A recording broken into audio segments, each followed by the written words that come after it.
It's confusing because you turn on Fox News and there's a thing that spins and says live and it looks like news. But a lot of that stuff is just opinion. And so really focus in on primary news sources. Reuters and Associated Press are examples. Once you've done that foundational stuff, now you're ready to listen to opinion content and say, I am prepared to evaluate what I'm getting from these opinion people. As you can probably imagine, between people being busy and not having the skills or know how to do this stuff, most people are not doing this. They're just tuning into the opinion stuff and that's it.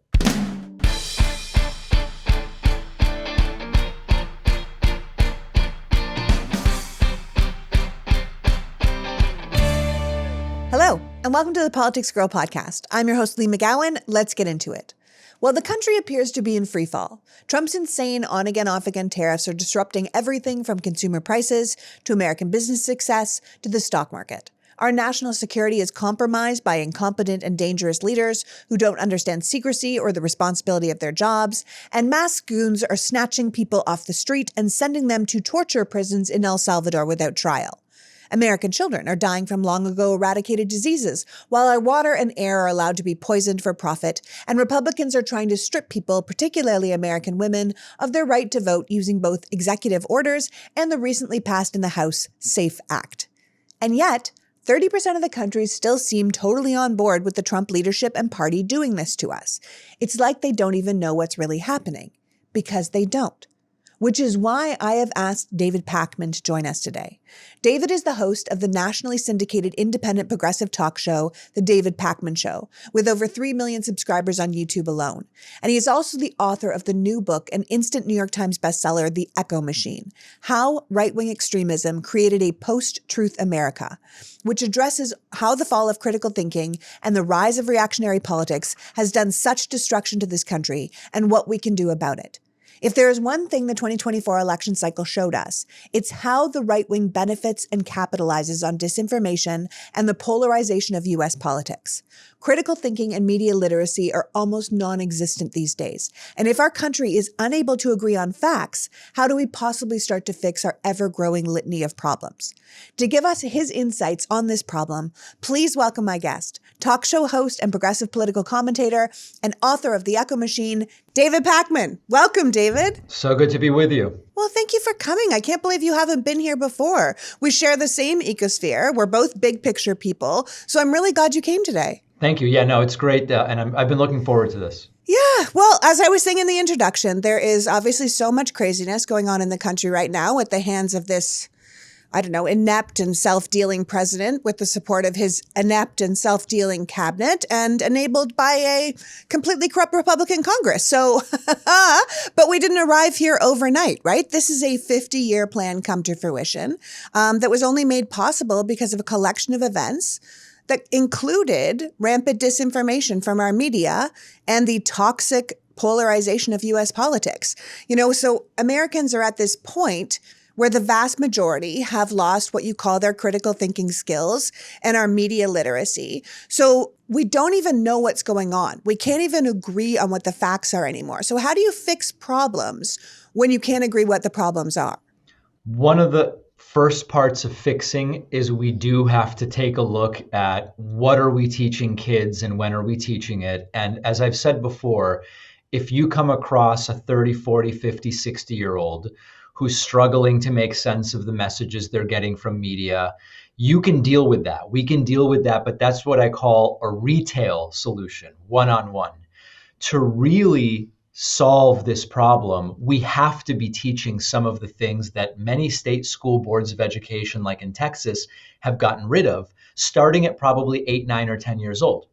This means media literacy, really basics about, am I watching reporting or opinion right now? I mean, it sounds so basic, but it's not being taught and it's much harder to learn. It's sort of like learning a new language when you're 40 is difficult. When you're 10, it's very easy. We do need to go back to that. And then in addition to that, I think it's important to understand that what we're seeing right now is sort of the consequence. It's not like a pot of gold at the end of the rainbow. It's like a pot of coal at the end of the rainbow of this process that started with the radicalization among those who opposed the Civil Rights Act, starting in the late 50s. That, and I trace that story in the book, led to Trumpism as a consequence, and in a sense, a sort of predictable one. I mean, that's kind of why you wrote the book, right? I mean, to address what happened to our country, what happened over the course of time, what happened to our critical thinking, why the right keeps winning, and how we can responsibly consume media, because we're not doing that anymore, right? Because if we want to return to a place of rational analysis, of facts, of truth, as the default rather than the exception, we have to do something differently, right? And you're talking about starting from the ground up with the youth, but also having people understand how we got here in the first place. That's right. And then the third part, we've sort of talked about like two of the three main points, which is media literacy, critical thinking, epistemology, number one. Number two, Trump as a consequence rather than as a catalyst. And then three, don't allow yourself to be convinced that the problems we're dealing with don't have solutions. You know, very often we'll hear from Republicans, oh, what Denmark does on healthcare, we can't do because we're too big of a country. Or what Sweden has done with education, we can't do because we're too diverse a country. Sweden's all white people. The point here is, a lot of these obstacles that are placed as to why we can't do what other countries have done, they're really bogus. And if you think about us as 50 states at the state level, we can do all of the things that we see Denmark and Sweden and other examples doing. And that's point number three, which is we do know of the solutions. And if we disengage, we definitely won't get them. Yeah, that's so true. I mean, you know, I was born and raised in Canada, right? So it's a very multicultural country. Yes, we have way less people, but Canada's about the same size as California. So you could very easily have universal healthcare. I always talk about universal healthcare because we're one of the only countries that doesn't have it, along with things like paid family leave and, you know, paternity care and this kind of thing. But healthcare is such an obvious one because we would not be inventing something from scratch. It's being done by easily 75 peer nations. We could take the very best of everything and say, this works there, this works there, this works there. That's not working for them. Let's not bring that. We could make the very best universal healthcare system in the world. We're just choosing not to. What I find interesting in your book is one of the ideas that you focus on about how the media itself uses a tactic that makes our problems, like you're talking about with universal healthcare, like saying, well, we can't do it because Denmark's all white and they're such a small country. They use this tactic that makes the problems appear to have these multiple sides when that's not really the case. You use the example of climate change, where the idea is presented as up for debate rather than an established scientific consensus, right? You write about this concept of false balance, this idea of pretending you're neutral just by standing there in the middle when there's actually a glaring difference between the two sides. You want to talk to me a little bit about this concept of false balance? That's right. This is super common on corporate media, which is in an effort not to be labeled as biased or partisan. Every topic gets 50-50 time to the empirically based position and the non-science based or sometimes conspiratorial position. And this really leads people who, listen, I sympathize with folks who just have to get up and go to work and pick up their kids and then make dinner and then get the kids to bed. You're not necessarily going to be following every single issue to the degree that you or I would. And so if you're the average person and you turn on a 3-letter news network and you see a 6-minute debate about climate change, 3 minutes are someone telling you what the science says, and 3 minutes are someone saying humans have nothing to do with climate change, there is no climate change, etc. I forgive those folks for saying, I don't know, it sort of sounds controversial. Maybe it's one, maybe it's the other. And this is one of the biggest problems with legacy and corporate media, which is this false balance. And another layer on this is neutrality and objectivity are two different things. And sometimes in this effort to appear neutral, what we see from corporate media is that they lose all objectivity. And it would be sort of like if after a Super Bowl, no matter what the scoreboard said, half the time was analysts talking about how the team that lost actually won. We would all say, hold on a second, that's not objective. You're neutral, but you're not being objective. And this is the problem that we have. Yeah, neutrality is not objectivity. That makes a lot of sense because what the public really needs is objectivity. We need the facts. We need the truth. We need the experts, right? Like, I'm not some sort of epidemiologist. I don't want someone's opinion on how a virus is spreading. I want the scientists to tell me how the virus is spreading. It reminds me a lot. I keep thinking back on that Isaac Asimov quote, that there's this cult of ignorance in the United States, and there always has been. This strain of anti-intellectualism that kind of winds its way through our political and cultural life. And it's nurtured by this false notion that democracy, one person, one vote, means that my ignorance is just as good as your knowledge, right? And he said that years ago, and he was making a point about our rejection as a culture of expertise and evidence in favor of our own opinions. And he believed that we should value reasoned arguments and evidence-based knowledge over unchecked opinions. That democracy, while it is important to engage with diverse perspectives, we should always do that in combination with critical thinking and a commitment to truth. But that's not what's happening now. This kind of death of expertise, this maligning of science and facts and getting rid of books and history is detrimental to our society as a whole. And then we watch the Republican Party right now making that death of expertise policy, like getting rid of the Department of Education, banning books, firing scientists. It's terrifying, right? And it just makes me think of Donald Trump saying, I love the uneducated, right? Because they're much easier to control. That's exactly right. And they love to talk about the fallacy of appeal to expertise. It's only a fallacy if they're not really experts, or if they're outliers and completely rejecting consensus. And this is why it's always a little harder than just what's their degree, right? What are the letters after or before their name? Because on the one hand, we don't want to allow someone who is, just to pick something, this is not to insult those who have a PhD in education, but if someone has a PhD in education and they're weighing in about epidemiology, we should be suspicious about applying that supposed expertise to the subject matter. But on the other hand, if we're looking at the consensus view of epidemiologists, it's not a fallacy to say they really do have expertise, and we are looking at the consensus. And so right away, we're already in a gray area in terms of what counts as expertise and what doesn't. And there was an earlier battle line on this, which is now we have the crisis of expertise. I remember Rick Santorum 10, 12 years ago starting to acknowledge we're never going to have the highly educated on our side. And his argument was that it's because higher learning educations are indoctrinating people. My interpretation was when people are educated, they're not going to fall for the tax cuts for the rich will trickle down, because they'll know there's no historical basis for that. And in a sense, Rick Santorum was right. The more educated you are, and the more you can think for yourself and analyze who's an expert and who isn't, the harder it is for Republicans to sell their policy ideas. Yeah. And also, higher education also leads to getting to know different people from different races, different cultures, different mindsets, right? Sure. So that's another reason why the right really doesn't like higher education so much, because they say, oh, well, my child went off to college and she got indoctrinated by the left. And you're like, no, your child went off to college and had her mind opened to different cultures, different people, different ideas of thought.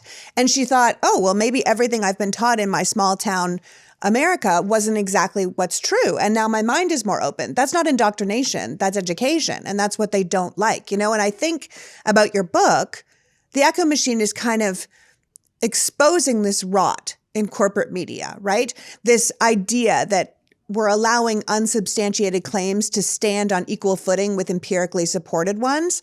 And like you're saying, it's no wonder that people are then understandably confused, because it's hard for them to differentiate between what's real and what's not real, especially if we're not, as you were saying, taught to develop this critical thinking, to develop this media literacy. And now our government, of course, doesn't want it. I think of my own time on CNN, right? Like I would spend a lot of time on CNN fighting with people like Scott Jennings, right?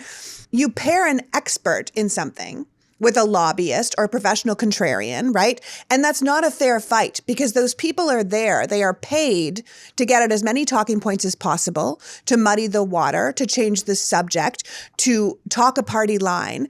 And they make the experts look like they have to stand on equal ground with them when they don't. And often the liar is given more time and more oxygen because there's drama that comes with what they say, because the expert is saying, what you're saying is completely wrong. You're lying. That's outrageous. But that leads to more clicks and views. And then that's detrimental to the public sense of what is true and what is false, you know? And I find that so problematic. That's right. And sometimes it's important to understand that the goal isn't necessarily for the professional contrarian or the lobbyist to convince the people that are watching that he or she is correct. It's merely to say, oh, this is not resolved. There's controversy. Let's not make any policy just yet. And that can be enough. It's not necessarily to convince everybody that there's no climate change or that humans have no role. But it's if you plant enough doubt, you can get people to at least say, let's not move forward on any regulations just yet. Let's resolve the controversy first. I'm not convinced, but I'm skeptical enough to say, I don't know that I want to vote quite yet. And that can sometimes be their goal. Yeah. Well, I mean, I think one of the good things about your book, too, is that although you point out all these problems, you also sort of offer a path forward, this way to restore media integrity, to rebuild the fourth estate, that, you know, the fourth estate, that elusive journalism of the past, what was holding government and people accountable. How do you propose we do that? Can you talk me a little bit through that? I'm not going to lie. I have a bougie dog. He likes what he likes, and he's not always easy to please when it comes to his eating. He's picky, and we accept it, which is one of the reasons I am so crazy about Sundays for dogs.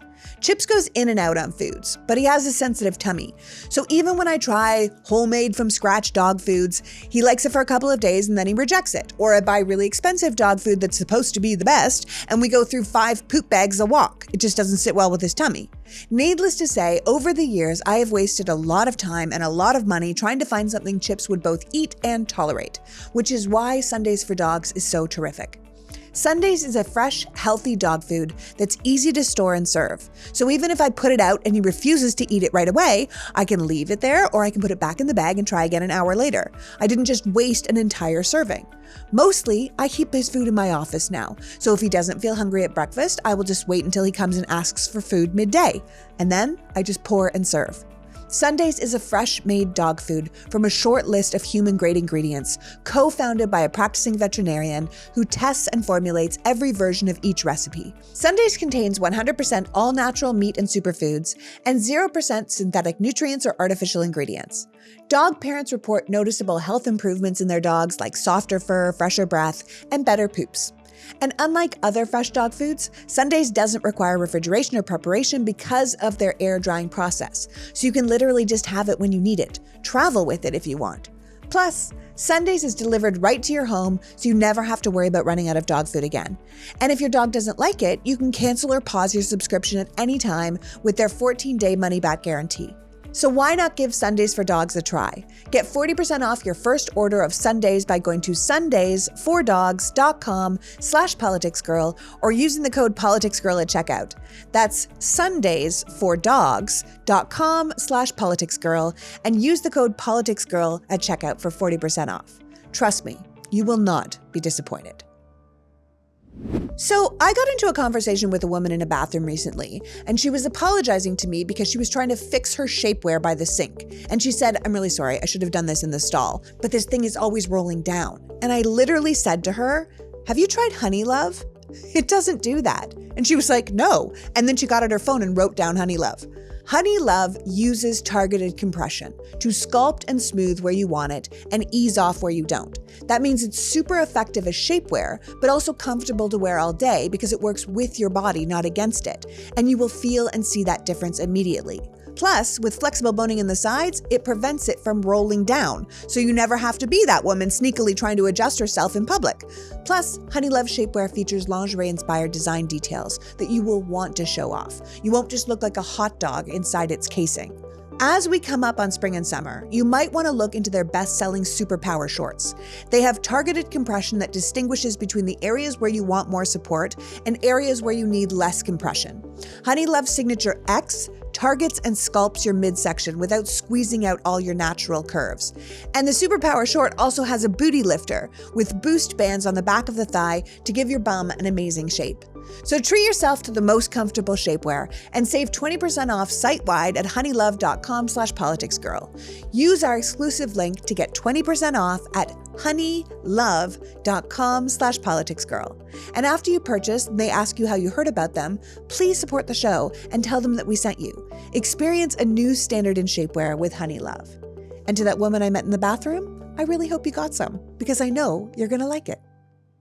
You also sort of offer a path forward, this way to restore media integrity. Can you talk me a little bit through that?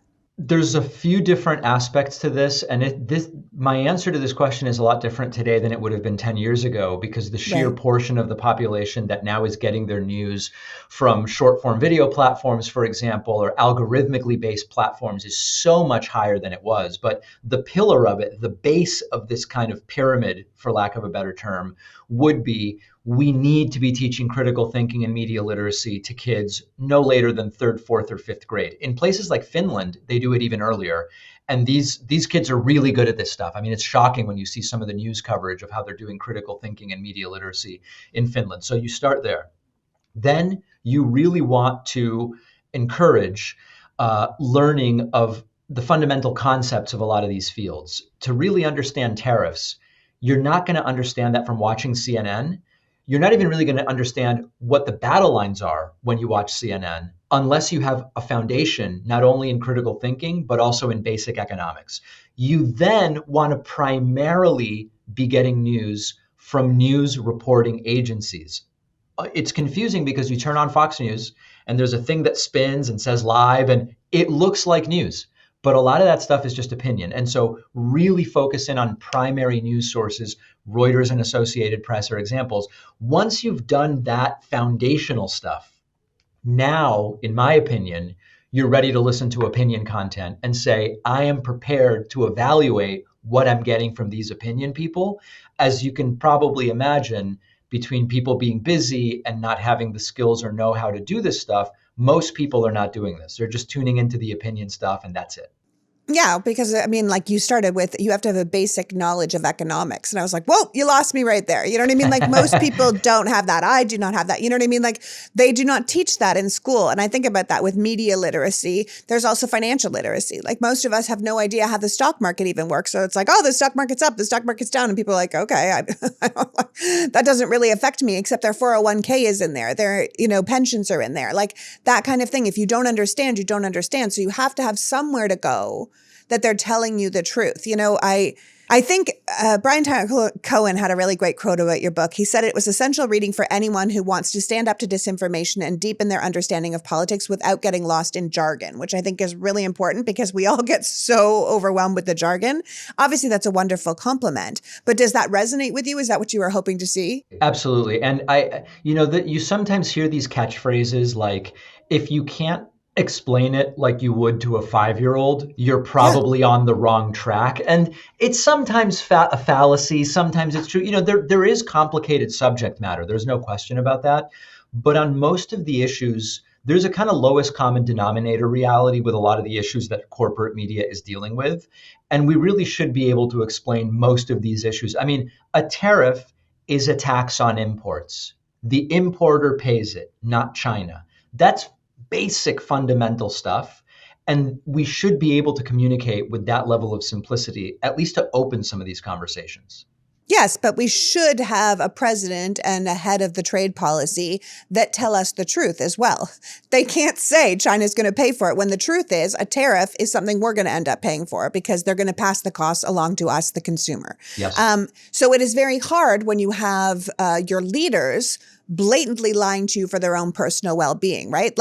And that's where it comes down to these ideas that I talk about all the time, and you mentioned in your book too, which is like how American politics got so broken in the first place, how we ended up with leaders that could blatantly lie to the American people and be held unaccountable for that. Now, of course, I want people to go out and buy the book, but give us your short take on the history that you kind of take us through in the book that got us to where we are now, where we can have a president just blatantly lying to us in insider trading, and we're all like, geez, what do we do?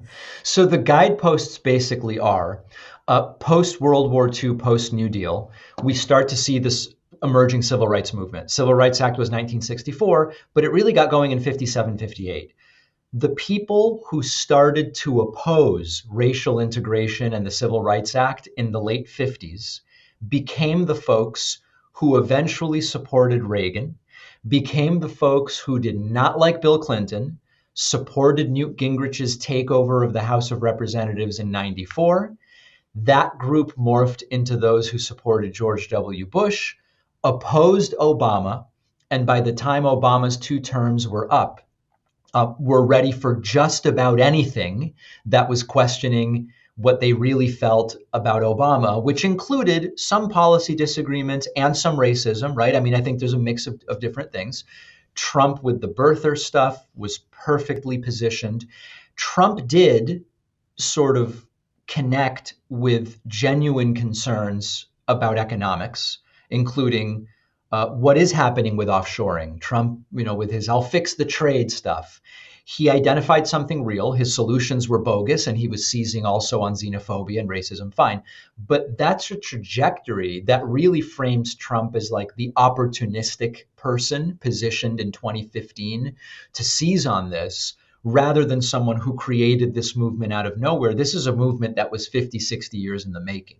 Yeah, much like Trump in regular life, he's just riding the wave that was already there. Yeah. He didn't create it. He is, as you keep saying, a consequence of what happened. He's not the be all end all. He's what came from it. And it also Yes. kind of shows you that the birth is way back, as you said, in the New Deal, where we started giving people unemployment insurance, and we started having welfare, and we started having, workers' rights and this kind of thing. Social Security is created, these kind of things, because it's not just rolling back civil rights or women's rights or DEI stuff that they don't seem to like. It's also rolling back workers' rights, how you could treat your worker, what you could do, how much money you could make, how much you could poison the water beside your factory, all these environmental regulations that the corporatists hate. This is all part of the wave that Donald Trump is riding, undergirded by this idea that if you didn't get what you wanted from the American dream, it was someone else's fault.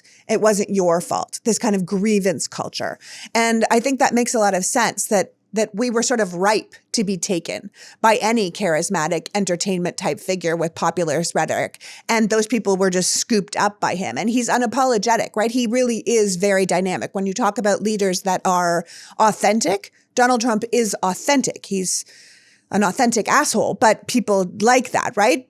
And our history kind of shows us that this was sort of the way we were going. But you've said that none of this is inevitable, right? The same forces that brought us here can be countered.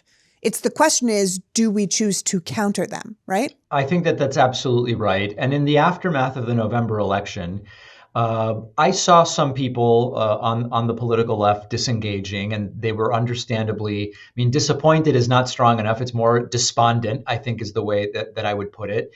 And it makes sense to me. And in the book, I talk about consuming media in a healthy way. That includes breaks. That includes the realization that you can't fix every problem personally. And there are going to be problems around the world that you're just not going to be able to do anything about. But then after taking some time, and very quickly, by the way, seeing how the first 75 days of this administration have been a disaster, it makes sense to then say, okay, I'm not checking out. Of course, I will continue voting, but I'm also going to keep engaging on the issues most important to me. Maybe I can make more of an impact locally or at the state level than federally. That's all completely fine. But the point here is, if we get so disappointed and despondent that we exit, we're ceding power to the absolute worst instincts of the worst people. And that's not a winning path.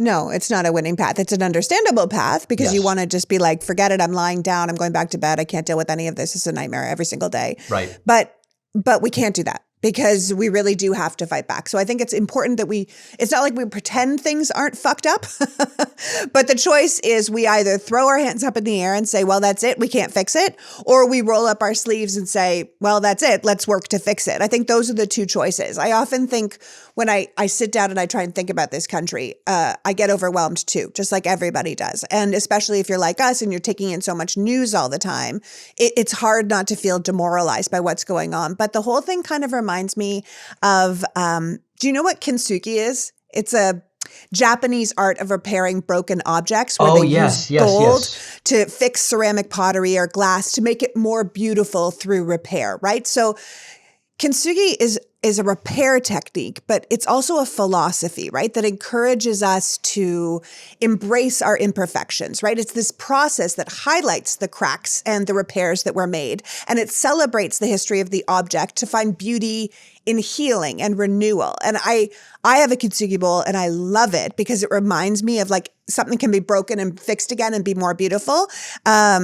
And I think we can do that to America, but it takes work and effort and, putting in the gold to hold things together again. And I think that's what we are. I think of it all the time as a metaphor for where we're at right now. I'm like, whoa, just try and be the gold, like try and pull things back together again. Because I believe we can repair it, but I think it's going to take real effort on our parts. I think that's right. And, I do talk about in the book how I'm more of an incrementalist than an accelerationist. Accelerationists often favor totally destroying a system to then, quote, rebuild it from the ground up the way they would want it. And this often gets people to oppose advances because they're not perfect.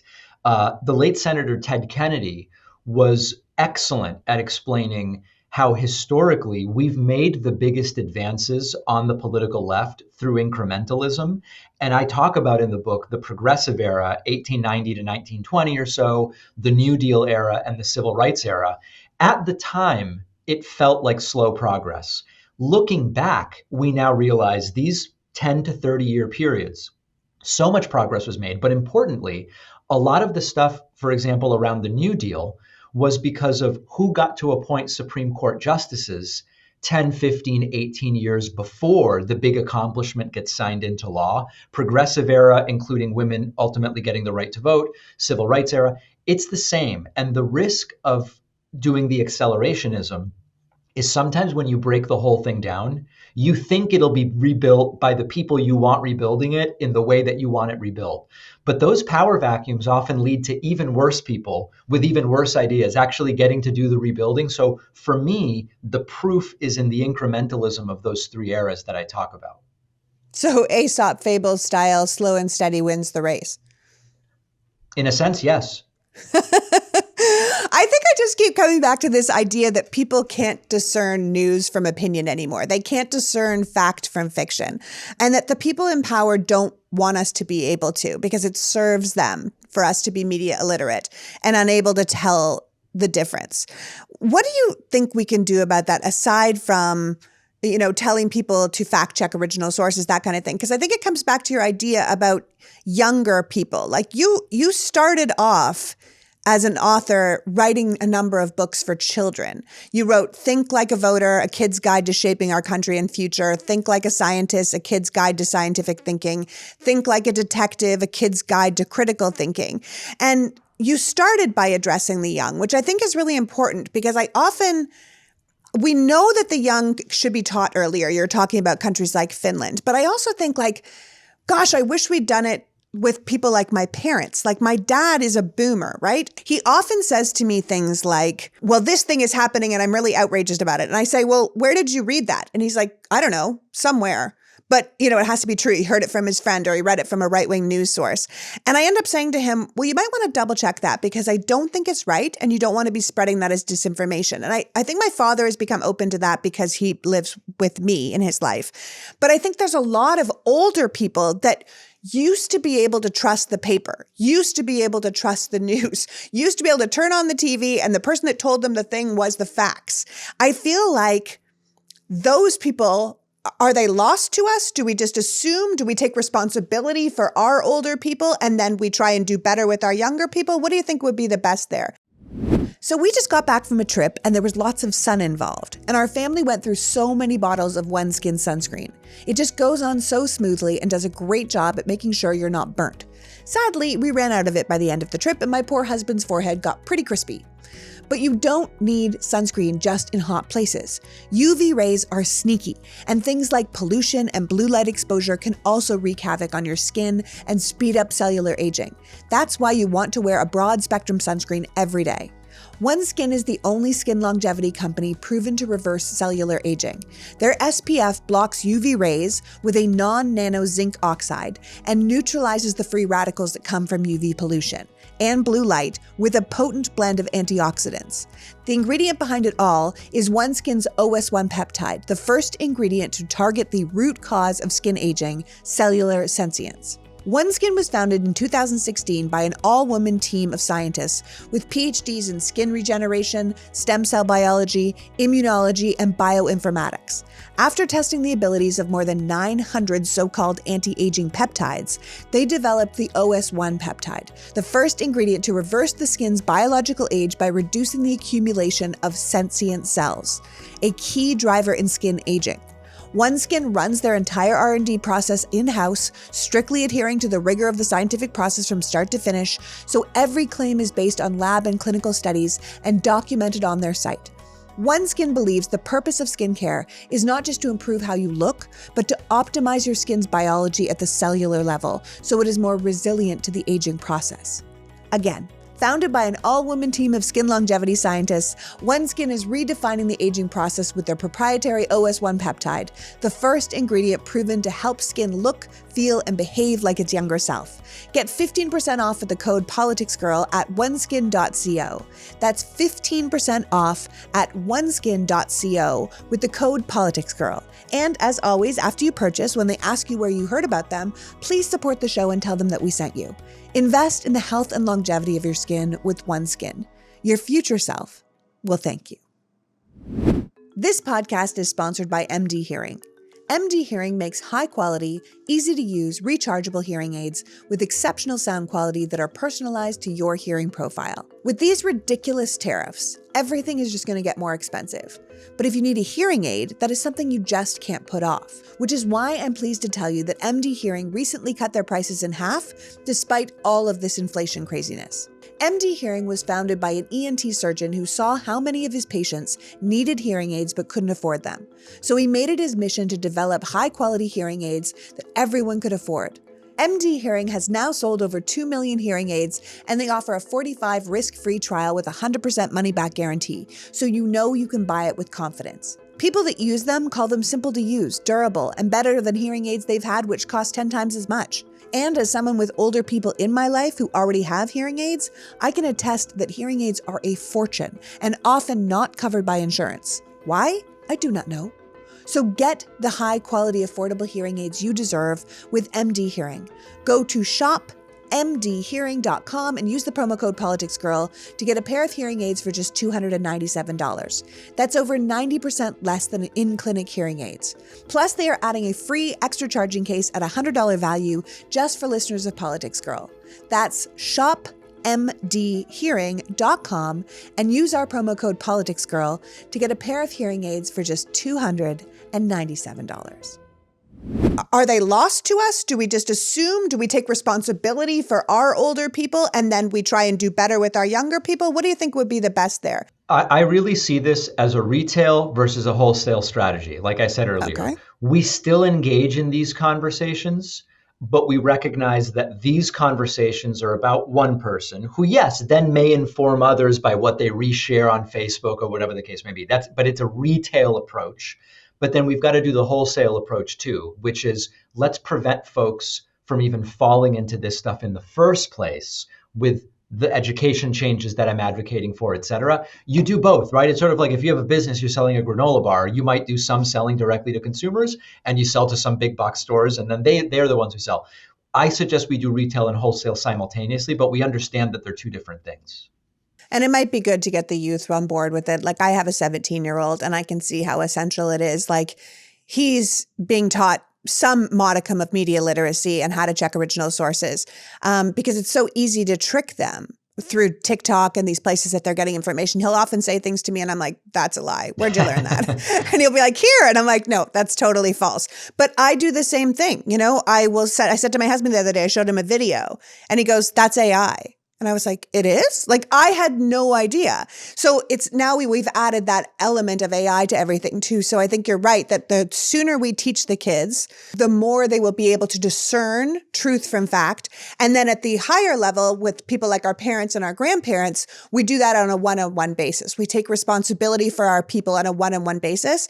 And I always say, go into it with curiosity instead of being like, that's totally wrong, Dad, you're a moron. You go like, where'd you learn that? And they're like, I don't know, I read it somewhere. You're like, did you read it in this paper? Because that's kind of right leaning. And he's like, and I'm like, here's what I would take a look at. And then he doesn't feel so attacked, and it's easier for him to find out the truth. And it's then you can start changing people's ideas. But as you're saying, on a wholesale level with the kids, we have to start way younger so they can discern truth from fiction. I think that's absolutely right. And I'm seeing this a lot right now with when I do a live stream and I get these people who go, I'm glad that they're getting rid of all of these DEI programs. And I go, okay, good. Let's talk about a specific program. Which specific program are you glad that they got rid of? Usually they don't even know, first of all. And if they can name something, usually they have the details wrong. And then if we really talk about it, most of the people I talk to, they're really not against generating an equality of opportunity. And a lot of times it's confusion as to whether the point of some of these programs is to create a quality of outcome, which I don't think is even possible because human outcomes are normally distributed. You're not going to get a quality of outcome. But once we talk a little more and they acknowledge equality of opportunity is not a bad goal, all of a sudden, I'm thrilled we scrapped every DEI program becomes actually some of these specific programs do seem to make sense. And so a lot of it is engaging in these conversations. Yeah. And we have to do that. We can't just be like, let's not talk politics. We have to be like, let's talk. This will be fun. Let's do it. I keep saying, I've said it in my own book. I've said it throughout my life. Like we were literally trained to not talk about politics, to not talk about political ideas, to not talk about religion. And those are the things that cause us the most problems in the history of the world. Now, listen, you're not just an author, right? You are a producer of an independent media station. You've had it for 2 decades. You were someone who is actually really ahead of the game in new media. I would say a pioneer in digital media. And you're really reshaping the way political news is presented, and you started doing that really early. Now you're mostly on YouTube. You have a huge following on YouTube. Before you go, tell us what you think the future of truth in broadcasting is, in news, in media. Where do you see us getting our news in the future? So my hope is that as people get better at discerning fact from fiction, news from opinion, etc., my hope is that it essentially eliminates the market for a lot of the propaganda, misinformation, and disinformation. So that's one side, that's my hopeful side. The other side of it is because of how good AI is getting, because of how really excellent synthetic content is getting, my concern is that soon the technology will be good enough for a video of someone that looks and sounds like me saying things I would never say, and it being so good that it's indistinguishable from me, and we're going to have to deal with that. Now, usually the truth, like Neil Postman was a great technology theorist, his view is every one of these advancements comes with the good and the bad. So if we're going to get the good side of it, we're also going to have to deal with regulating or limiting the bad side. I think that would be a more balanced view. I think there are major opportunities for the media landscape to improve. And I think the way the technology is changing, there are some real concerns where guardrails are going to be needed. Yeah. Well, I mean, I think we could have used guardrails about 25 years ago when the internet started being created. I mean, I think that's the thing when it comes back down to it. It's politics and government really do have a job here. They have a job to regulate these new industries. They have a job to bring us back to some sort of form of the fairness doctrine, for the new millennium. They have a job to regulate AI. They have a job to regulate what media networks can say. And that isn't a free speech issue. It's we used to call them slander laws. We used to say you had to tell truth in broadcasting. You shouldn't be able to lie to the American public and get away with it. You shouldn't be able to pay a civil suit $728 million instead of, because you lied about the results of the election. That shouldn't be what we have in our broadcast and have that many people believe lies because they're profitable. I think we need much more regulation that says, even if it's civil legislation that tells us like you will get a fine for lying to the American people, you get a fine for spreading misinformation online. But I do think that the future is people like you and hopefully people like me and Brian Tyler Cohen and people who are out here not working for corporate overlords, who aren't answering to people who tell us what to say, but are telling people what the actual truth is. And I do think that there is a growing group of people who believe that they want to get their information from independents rather than corporate-owned media, because they see now that corporate-owned media is playing them for advertising dollars and for eyeballs rather than giving them the information they so desperately need.